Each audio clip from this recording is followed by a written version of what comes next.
If Washington, D.C. vanished in a flash of light, if the Pentagon became a crater, if communication across the country went silent, there would still be one place where the United States could fight back. Not underground, not in a bunker, but in the sky. A plane designed for the moment civilization breaks. This aircraft is airborne, proof that the unthinkable has already been planned for.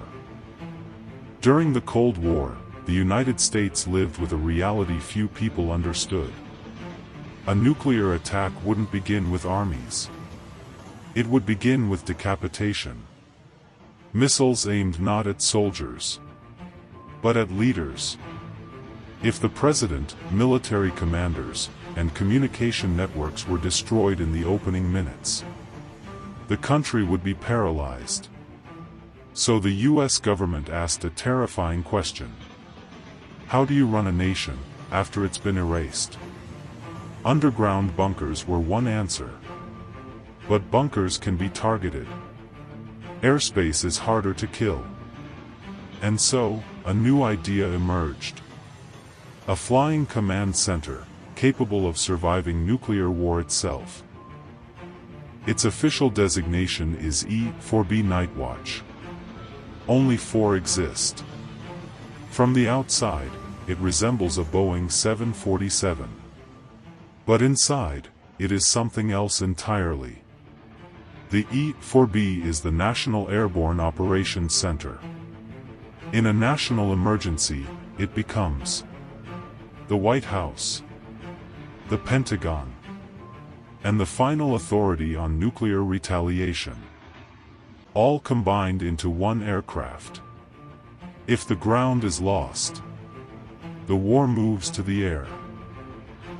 The Nightwatch is designed to fly through the aftermath of nuclear explosions.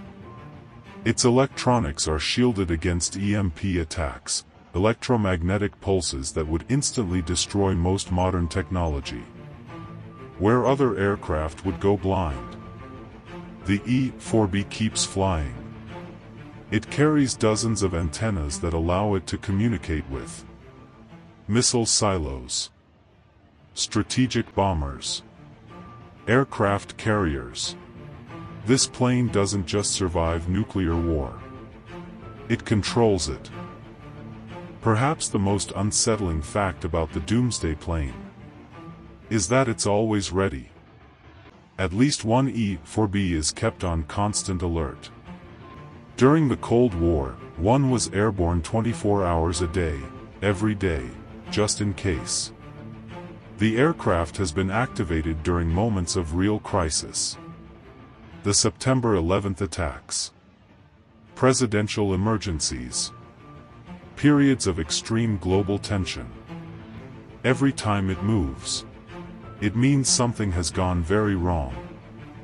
And on its own fuel, the E-4B can fly for over 12 hours. But with aerial refueling, it can stay airborne for days. In testing, similar aircraft remained aloft for more than 35 hours straight. In theory, as long as fuel keeps coming, this command center never has to touch the ground. And in nuclear war, the ground may be the most dangerous place of all. Despite its importance, the Doomsday Plane avoids attention. No announcements. No press releases. No spectacle. Because if you ever see it flying publicly, under emergency conditions, it may mean the world is closer to catastrophe than governments are willing to admit. The E-4B Nightwatch exists for a day no one wants to see. A machine built not for victory, but for continuity. To ensure that if everything else fails, someone is still in control. As long as it waits silently on the runway, or disappears quietly into the clouds. The worst has not yet happened. Let's hope it never does.